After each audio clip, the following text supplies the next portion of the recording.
Good morning ನನ್ನ ಪ್ರೀತಿಯ ಕನ್ನಡಿಗರಿಗೆ. ಇವತ್ತು ಸ್ವಲ್ಪ ತುಂಬ ಚಳಿ ಇತ್ತು, ಆದರೂ ಸಹ ಬೇಗ ಎದ್ದೆ. ಇವಾಗಿಂದ ಚಳಿಗಾಲ ಸ್ಟಾರ್ಟ್ ಆಯಿತು ಅನಿಸುತ್ತೆ. ತುಂಬ ಅಂದರೆ ತುಂಬ ಚಳಿನೇ ಇತ್ತು, ಹೇಳೋಕ್ಕಾಗ್ತಿರ್ಲಿಲ್ಲ. ಬಟ್ ಅನಿವಾರ್ಯ, ಹೇಳಲೇಬೇಕಾಗಿತ್ತು, ಎದ್ದೆ. ಇದು ನನ್ನ ಸೋಮವಾರದ ಮಾರ್ನಿಂಗ್ 5 ಗಂಟೆಯ ಬ್ಲಾಗ್ ಆಗಿರುತ್ತೆ. ಇವಾಗ ಮಳೆಗಾಲ ಯಾವುದು ಚಳಿಗಾಲ ಯಾವುದು ಒಂದು ಗೊತ್ತಾಗ್ತಿಲ್ಲ. ಚಳಿಗಾಲದಲ್ಲೂ ಸಹ ಮಳೆ ಬರ್ತಾ ಇದೆ. ಇವತ್ತಿಂದ ಚಳಿ ಸ್ಟಾರ್ಟ್ ಆಯಿತು ಅನಿಸುತ್ತೆ. ತುಂಬ ಅಂದರೆ ತುಂಬ ಚಳಿ ಇತ್ತು. ಬಟ್ ಇವತ್ತು ನನಗೆ ಸ್ವಲ್ಪ ತುಂಬ ಕೆಲಸ ಇತ್ತು, ಹಾಗೆ ದೇವಸ್ಥಾನಕ್ಕೂ ಕೂಡ ಹೋಗಬೇಕಾಗಿತ್ತು. ಹಾಗಾಗಿ ಸ್ವಲ್ಪ ಬೇಗ ಎದ್ದೆ.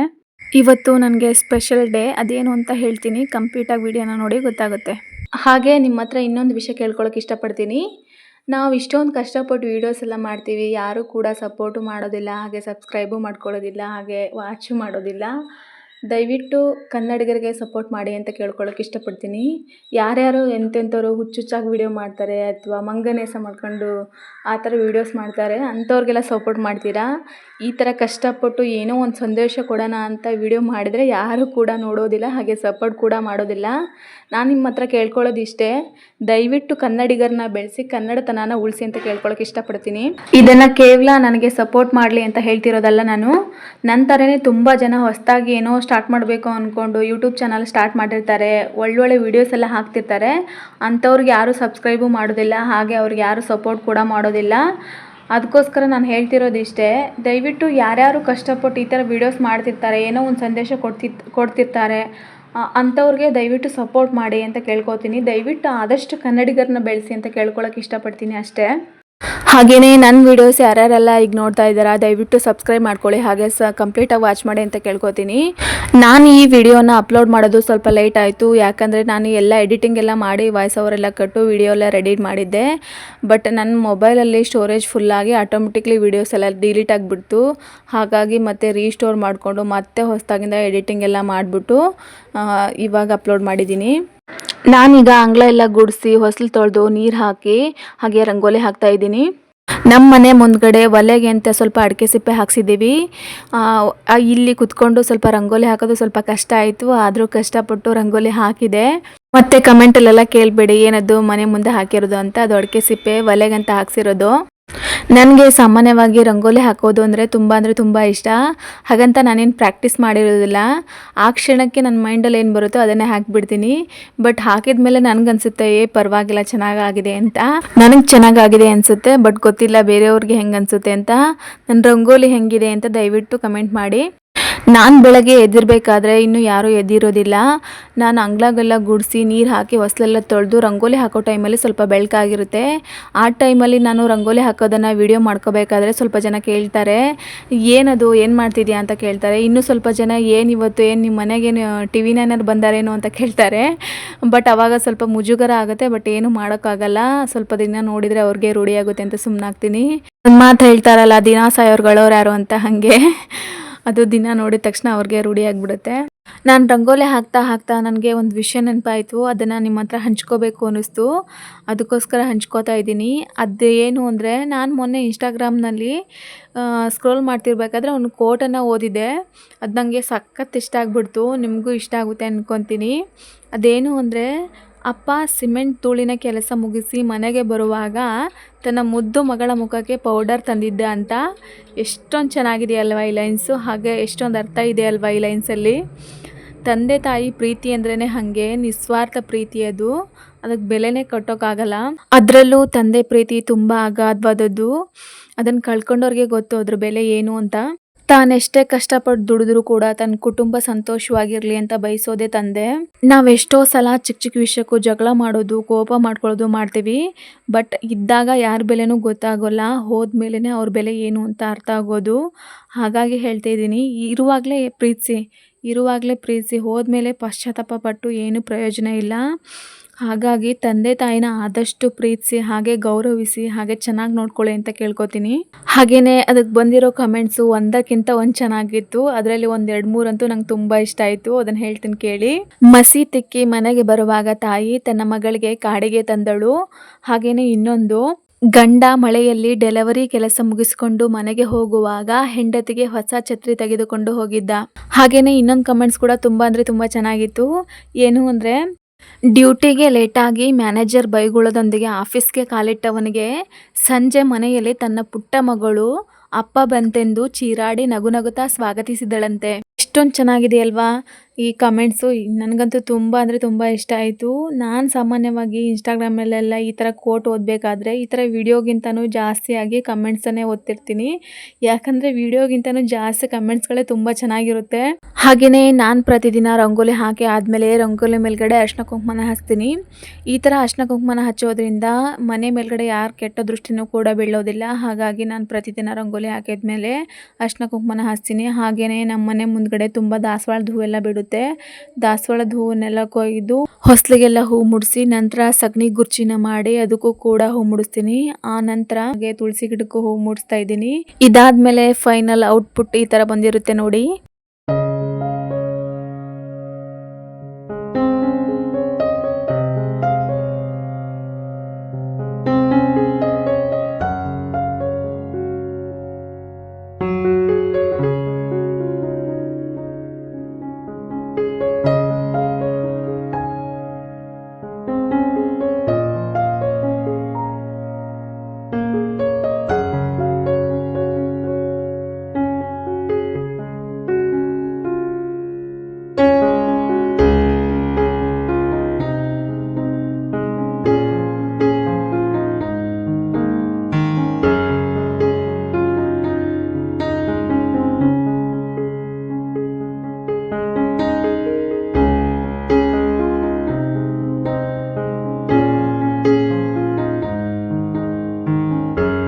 ಇದಾದ್ಮೇಲೆ ಇವಾಗ ಕಸ ಗುಡಿಸ್ತಾ ಇದ್ದೀನಿ.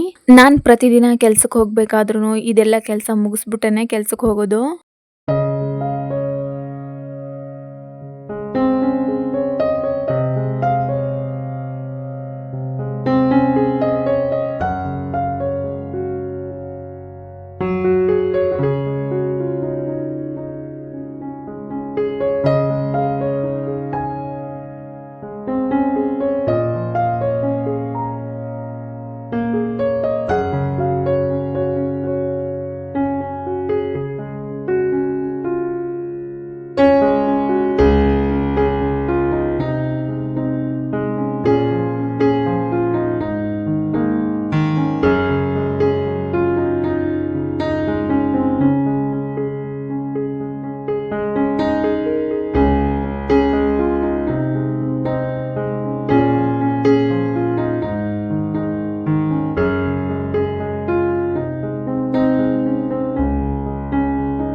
ಕಸ ಗುಡಿಸಿ ಆಯಿತು. ಈಗ ಎಲ್ಲ ಹೊಸಲು ಕೂಡ ಒರೆಸಿ ಹಾಗೆ ಹೂ ಮೂಡಿಸ್ತೀನಿ.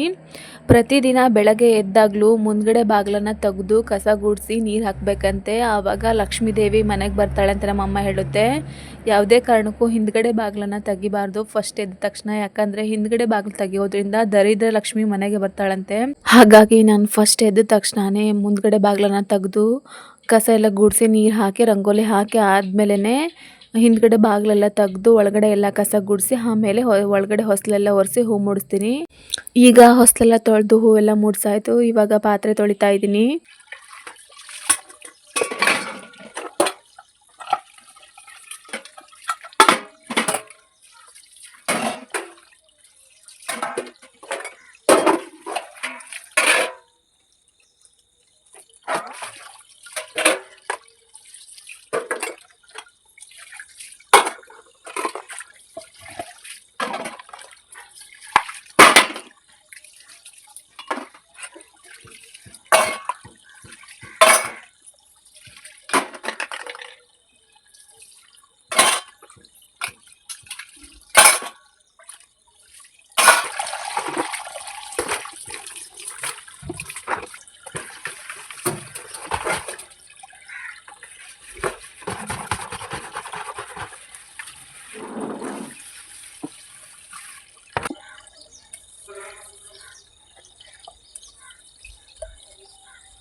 ಈಗ ಪಾತ್ರೆ ಎಲ್ಲ ತೊಳೆದಾಯಿತು, ಅದನ್ನು ಕೂಡ ತಂದು ನೀಟಾಗಿ ಜೋಡಿಸ್ಕೊಂಡು ಇವಾಗ ನೆಲ ಒರೆಸ್ತಾ ಇದ್ದೀನಿ.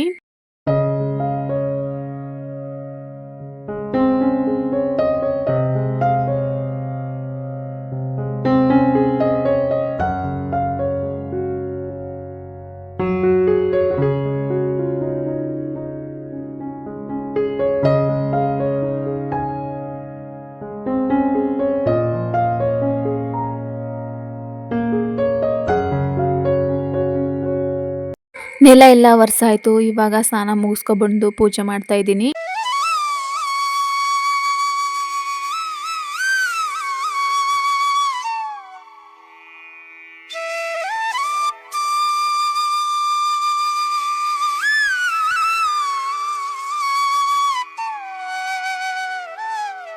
ಪೂಜೆ ಎಲ್ಲ ಆಯಿತು. ಇವಾಗ ದೇವಸ್ಥಾನಕ್ಕೆ ಬಂದೆ.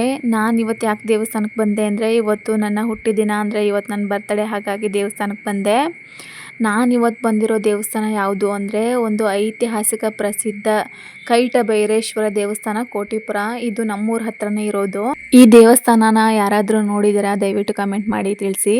ಈ ದೇವಸ್ಥಾನವನ್ನ ಕ್ರಿಸ್ತಶಕ 1100ರ ಸುಮಾರಿಗೆ ಹೊಯ್ಸಳರ ರಾಜ ವಿನಯಾದಿತ್ಯನ ಆಳ್ವಿಕೆಯಲ್ಲಿ ನಿರ್ಮಾಣ ಮಾಡಲಾಗಿದೆ ಅಂತ ಹೇಳಲಾಗುತ್ತೆ.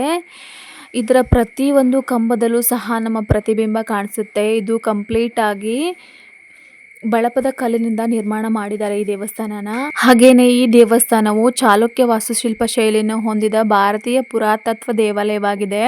ಈ ದೇವಸ್ಥಾನದ ಒಳಗಡೆ ಕಾಲ ಇಡ್ತಿದ್ದಂಗೆನೆ ತುಂಬಾ ಕೂಲ್ ಹಾಗೆ ಪೀಸ್ಫುಲ್ ಅನ್ಸುತ್ತೆ. ಎಷ್ಟೇ ಸ್ಟ್ರೆಸ್ ಇದ್ರೂ ಕೂಡ ಎಲ್ಲ ಸ್ಟ್ರೆಸ್ ಕೂಡ ಕಡಿಮೆ ಆಗುತ್ತೆ. ಸ್ವಲ್ಪ ನೆಮ್ಮದಿ ಅನ್ಸುತ್ತೆ. ಹಾಗೇನೆ ಈ ದೇವಸ್ಥಾನದ ಒಳಗಡೆ ಹೋದ್ರೆ ಹೊರಗೆ ಬರೋಕ್ಕೆ ಮನಸ್ಸಾಗೋದಿಲ್ಲ. ಇದೇ ನೋಡಿ ಕೈಟ ಭೈರೇಶ್ವರ ದೇವರು ಎಷ್ಟು ಚೆಂದಾಗಿ ಅಲಂಕಾರ ಮಾಡಿದ್ದಾರೆ. ನೋಡ್ತಾ ಇದ್ರೆ ಹಾಗೆ ನೋಡ್ತಾನೆ ಇರಬೇಕು ಅನ್ಸುತ್ತೆ. ಈ ದೇವಸ್ಥಾನದಲ್ಲಿ ಒಂದು ವಿಶೇಷ ಜಾಗ ಇದೆ. ಅದು ಯಾವುದು ಅಂತ ತೋರಿಸ್ತೀನಿ ಬನ್ನಿ. ನಾನೀಗ ತೋರಿಸ್ತಾ ಇದ್ದೀನಲ್ಲ, ಈ ಜಾಗ ಮುಂಚೆ ಗುಹೆ ಥರ ಇತ್ತು. ಅಂದರೆ ಸುರಂಗ ಮಾರ್ಗ ಇತ್ತಂತೆ. ಇಲ್ಲಿಂದ ಕೋಟಿಪುರದಿಂದ ಬನವಾಸಿಗೆ ನಾವು ಚಿಕ್ಕವ್ರು ಇರಬೇಕಾದ್ರೆಲ್ಲ ಅದರೊಳಗಡೆ ಹೋಗಿ ಆಟ ಆಡ್ತಿದ್ವಿ. ಬಟ್ ಒಳಗಡೆ ಹೋಗೋಕ್ಕೆ ತುಂಬ ಭಯ ಆಗೋದು. ಯಾಕಂದರೆ ತುಂಬ ಒಳಗಡೆ ಕತ್ತಲೆ ಇತ್ತು. ಗೊತ್ತಿಲ್ಲ, ಈಗ ಯಾಕೋ ಅದನ್ನು ಕ್ಲೋಸ್ ಮಾಡಿದ್ದಾರೆ. ಹೇಳಬೇಕು ಅಂದರೆ ಇಲ್ಲಿ ವಿಡಿಯೋ ಮಾಡೋಂಗಿಲ್ಲ. ನಾನು ಬೆಳಗ್ಗೆ ವಿಡಿಯೋ ಮಾಡಬೇಕಾದ್ರೆ ಅಲ್ಲಿ ಸೂಪರ್ವೈಸರ್ ಬಂದು ವಿಡಿಯೋ ಮಾಡಬೇಡಿ ಅಂತ ಹೇಳಿದರು. ಬಟ್ ನಾನು ಅವ್ರಿಗೆ ಗೊತ್ತಿಲ್ಲದಿರೋ ಥರ ಸ್ವಲ್ಪ ವಿಡಿಯೋ ಮಾಡ್ಕೊಂಡೆ. ಈ ದೇವಸ್ಥಾನ ಸುತ್ತಮುತ್ತ ಇರೋ ವಾಸ್ತುಶಿಲ್ಪ ಕೆತ್ತನೆನ ನೋಡ್ತಾ ಇದ್ದರೆ ಹಾಗೆ ನೋಡ್ತಾನೆ ನಿಂತ್ಕೋಬೇಕು ಅನಿಸುತ್ತೆ. ಅಷ್ಟೊಂದು ಸುಂದರವಾಗಿದೆ. ಹಾಗೆಯೇ ಈ ದೇವಸ್ಥಾನದಲ್ಲಿರೋ ಒಂದೊಂದು ಕಂಬನೂ ಸಮೇತ ಅಲ್ಗಾಡ್ಸೋಕ್ಕೂ ಆಗಲ್ಲ, ಅಷ್ಟೊಂದು ಭಾರ ಇದೆ. ಅಂಥದ್ರಲ್ಲಿ ಇಡೀ ದೇವಸ್ಥಾನನೇ ಕಲ್ಲಿನಿಂದ ಕೆತ್ತನೆ ಮಾಡಿದ್ದಾರೆ ಅಂದರೆ ನಿಜಕ್ಕೂ ಸಮೇತ ನಂಬೋಕೆ ಆಗಲ್ಲ. ನಿಜ ಹೇಳಬೇಕು ಅಂದರೆ ಇದು ಕ್ಯಾಮ್ರಾದಲ್ಲಿ ಅಷ್ಟೊಂದು ಕ್ಲಿಯರಾಗಿ ಬಂದಿಲ್ಲ. ಬಟ್ ಬರಿಗಣ್ಣಿನಿಂದ ನೋಡೋಕ್ಕೆ ತುಂಬ ಅಂದರೆ ತುಂಬ ಸುಂದರವಾಗಿದೆ. ಬೇಕು ಅಂದರೆ ದಯವಿಟ್ಟು ಕಮೆಂಟ್ ಮಾಡಿ. ಈ ದೇವಸ್ಥಾನದ ಬಗ್ಗೆ ಡೀಟೇಲ್ ಆಗಿ ವಿಡಿಯೋ ಮಾಡ್ತೀನಿ. ಹಾಗೇನೆ ನಿಮಗೆ ಸಮಯ ಸಿಕ್ಕಾಗ ದಯವಿಟ್ಟು ಒಂದ್ಸರಿ ಬಂದು ವಿಸಿಟ್ ಮಾಡಿ. ತುಂಬ ಅಂದರೆ ತುಂಬ ಚೆನ್ನಾಗಿದೆ. ಹಾಗೇನೆ ಇಲ್ಲಿನ ಗಾರ್ಡನ್ ಏರಿಯಾನು ಕೂಡ ಅಷ್ಟೇ ನೀಟಾಗಿ ಮೇಂಟೈನ್ ಮಾಡಿದ್ದಾರೆ. ಸುತ್ತ ಹಸಿರು, ಮಧ್ಯ ದೇವಸ್ಥಾನ. ಪ್ರಕೃತಿ ಪ್ರಿಯರಿಗಂತೂ ಇದು ಸಖತ್ ಇಷ್ಟ ಆಗುತ್ತೆ. ಈ ದೇವಸ್ಥಾನ ರೋಡ್ ಸೈಡಲ್ಲೇ ಇದ್ರೂ ಕೂಡ, ಹೊರಗಡೆ ಎಷ್ಟೇ ಗಲಾಟೆ ಇದ್ರೂ ಕೂಡ ನಾವು ದೇವಸ್ಥಾನದ ಒಳಗಡೆ ಎಂಟ್ರಿ ಆಗ್ತಿದ್ದಂಗೆ ಫುಲ್ ನಿಶಬ್ದ ಅನಿಸುತ್ತೆ. ಹಾಗೆ ನೆಮ್ಮದಿ ಫೀಲ್ ಆಗುತ್ತೆ. ನನಗಂತೂ ಐತಿಹಾಸಿಕ ಸ್ಥಳಗಳು ಅಂದರೆ ತುಂಬ ಇಷ್ಟ. ಅದ್ರ ಬಗ್ಗೆ ಕುತೂಹಲ ಜಾಸ್ತಿ. ಅದನ್ನು ನೋಡ್ತಾ ಇದ್ದೆ, ಅದ್ರ ಬಗ್ಗೆ ತಿಳ್ಕೋಬೇಕು ಅಂತ ಕುತೂಹಲ ಜಾಸ್ತಿ ಆಗ್ತಾನೆ ಹೋಗುತ್ತೆ. ಇದನ್ನೆಲ್ಲ ನೋಡ್ತಾ ಸಮಯ ಕಳೆದಿದ್ದೇ ಗೊತ್ತಾಗಲಿಲ್ಲ. ಇವತ್ತು ಇಡೀ ದಿನ ಇಲ್ಲೇ ಇರೋಣ ಅನಿಸಿತ್ತು. ಬಟ್ ನನಗೂ ಸ್ವಲ್ಪ ಮನೇಲಿ ತುಂಬ ಕೆಲಸ ಇತ್ತು. ಹಾಗೆಯೇ ತಿಂಡಿ ಕೂಡ ತಿಂದಿರಲಿಲ್ಲ. ಹಾಗಾಗಿ ಸ್ವಲ್ಪ ಹೊತ್ತು ನೀಟಾಗಿ ದೇವಸ್ಥಾನನೆಲ್ಲ ನೋಡಿಕೊಂಡು ಹಾಗೆಯೇ ಸ್ವಲ್ಪ ಹೊತ್ತು ಕೂತ್ಕೊಂಡು ವಿಶ್ರಾಂತಿ ತಗೊಂಡು ನಂತರ ನಾನು ಕೂಡ ಮನೆಗೆ ಹೋದೆ.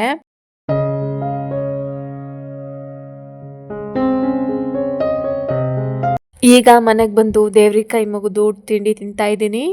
ಹಾಗೆಯೇ ಸಂಜೆ 6 ಗಂಟೆ ಅಷ್ಟೊತ್ತಿಗೆ ಒಂದು ಪುಟ್ಟದಾಗಿರೋ ಕೇಕ್ ಕಟ್ ಮಾಡೋದ್ರ ಮೂಲಕ ನನ್ನ ಬರ್ತಡೇನ ಸೆಲೆಬ್ರೇಟ್ ಮಾಡಿಕೊಂಡೆ.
ಇದಾಗಿತ್ತು ನನ್ನ ಇವತ್ತಿನ ಬ್ಲಾಗ್.